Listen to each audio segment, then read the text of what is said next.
On his summer holiday, a diver found an old camera on the seabed during a diving trip.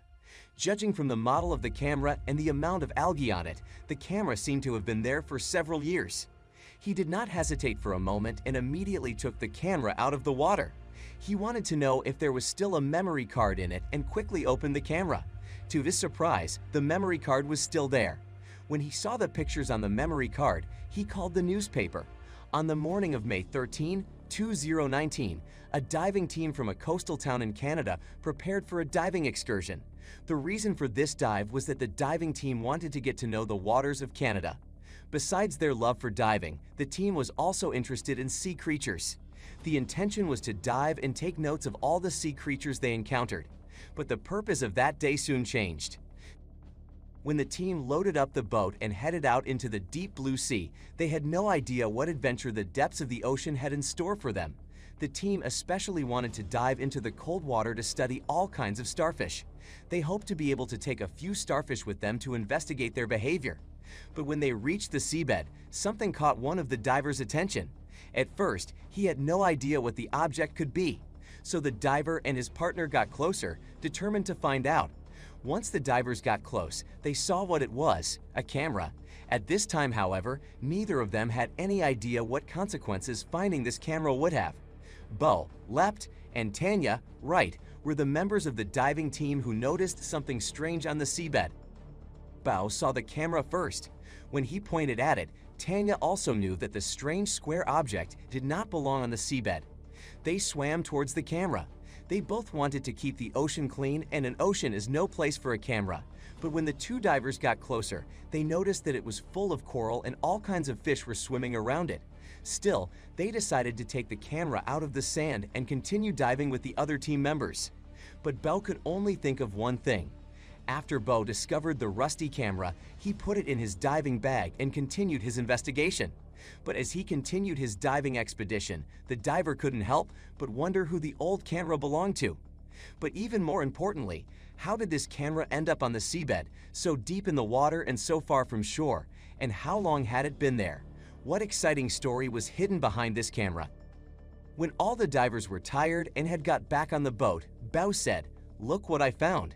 As you can imagine, the whole team was curious and wanted to know everything about the unusual find on the seabed. When Bo told them what he found, the old camera caught the attention of one of his team members, Jason.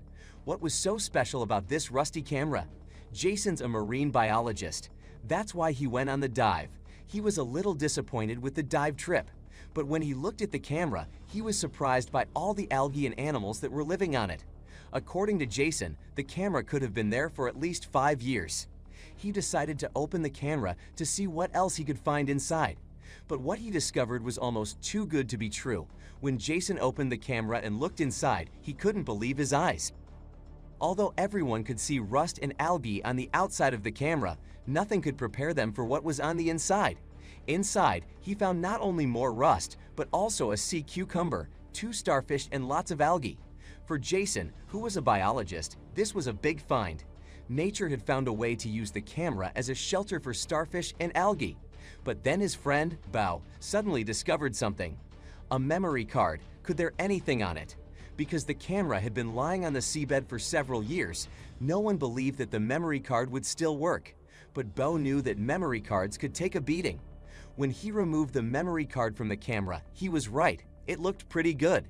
But that's how an even bigger mystery began. When Bo discovered that the memory card was almost intact, he felt a wave of excitement flowing through him. My first thought was, are there still pictures on the card? He remembered. Even in the interview, months after they found the camera, Bo could barely contain his excitement about solving this long-forgotten mystery. After removing the memory card from the camera, Bo carefully cleaned each piece with a cotton swab and alcohol. Then he put it in his computer and took a deep breath. The moment of truth came. The memory card worked.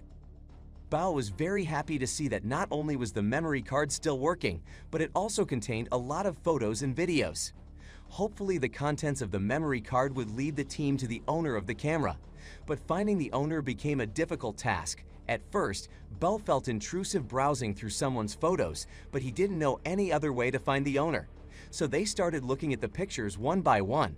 While scrolling through them, the pictures turned out to be from 2008, and then they saw one family picture. Even though Bao had access to the photos, he still felt bad looking through someone's personal belongings.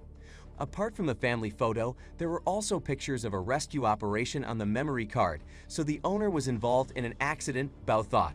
Considering the pictures were on the memory card, he figured that they had to be very valuable to the owner, so Bao wanted to continue his search anyway.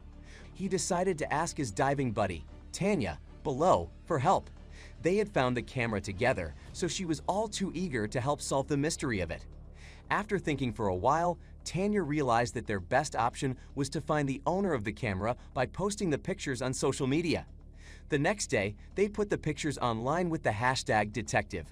One day later, the photos went viral.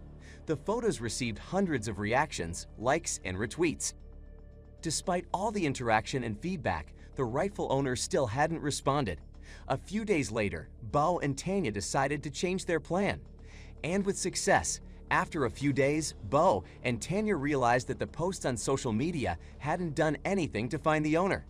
After a lot of thinking, Bao and Tanya decided to call the newspaper to post an article about the lost camera. But the local newspaper refused to cooperate because they failed to see how important the camera could be to its rightful owner. So they decided to print the pictures themselves and hang them all over the city.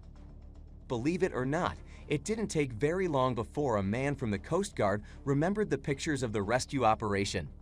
Apparently, one of the men in the photos was rescued a few years ago from a shipwreck. It turned out that one of the men in the photographs was Paul Burgoyne, an artist from Canada. Apparently, Paul Burgoyne had lost his boat in 2008 when it sank not far from where the diver had found the camera. The Coast Guard who recognized the man was a good friend of Paul's. He would call him and tell him that the camera had been found. Bao and Tanya gave the Coast Guard the memory card and he would give it to his good friend, Paul.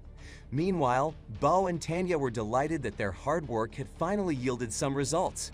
What they didn't know, however, is that the story wouldn't end there. 2 months had gone by when Bao suddenly received a phone call. On the other end of the line was none other than Paul Burgoyne. Paul was very happy and grateful to be able to speak to Bao. Apparently, Burgoyne could not believe that the diving team had found his long-lost camera. And as Bao had thought, Paul told us how much the camera meant to him. When I heard that my camera had been found after all these years, I had tears in my eyes of happiness, said Paul. During the phone call, Bao was finally told about the mysterious history of the camera. Paul was very grateful because most of the photos on the memory card were no ordinary family photos. Most of the photos were taken on the day he and his family had scattered the ashes of his deceased mother. That made the loss of his camera even more difficult. It was all Burgoyne had from his mother's last moments. Bao, of course, had to know how Burgoyne could have lost such an important camera, but he soon understood that the camera had been lost in a terrible way. It was the year 2008 that we scattered my mother's ashes, Paul said. I went to the coastal town in Canada to spread her ashes across the ocean with my brothers and sisters. That was her greatest wish. We went on the boat. It was a quiet and beautiful summer afternoon. The sun was high in the sky and a small breeze was blowing through our hair. It was a beautiful day to make our mother's last wish come true. But on the way back, everything changed for the worst and suddenly we were in the middle of a storm. As we sailed through the storm, I tried to stay calm and rely on my skills. But the sea became very wild and the boat crashed into some hidden rocks near the shore. In the ensuing panic, I plunged from the boat into the water and lost almost everything, except for my camera. It was as if all hell was breaking loose. After Paul's boat had crashed into the rocks and the hull had fallen apart, it quickly sank into the ocean. Within minutes, Paul was trapped in the icy water. He soon developed symptoms of hypothermia and saw his whole life flash before his eyes. He thought that he would never come out of the horrible accident alive. Luckily, customers from a nearby inn saw him and called the Coast Guard. Believe it or not, Paul and his family had to stay in the cold water for 6 hours. They were eventually rescued and brought back to the coast. Paul managed to capture everything on his camera. But while sailing back to the coast, the lifeboat rocked against a wave and Paul lost his camera. Now he had literally lost everything. Fortunately, after a short stay in hospital, he was able to go home a healthy man. But his belongings were lost forever, or so he thought. As you can imagine, Paul couldn't believe he had finally got the camera back after so long. Nowadays, the pictures remind Paul to always be thankful for what's his. The loss of my camera had made me realize that I need to value the important moments we experience in our lives, and then suddenly my camera turned up. Bo and Tanya never expected that their diving trip to the bottom of the sea would bring about so much. It was a small effort to get the camera out of the water, but it turned out to have an amazing impact on the owner.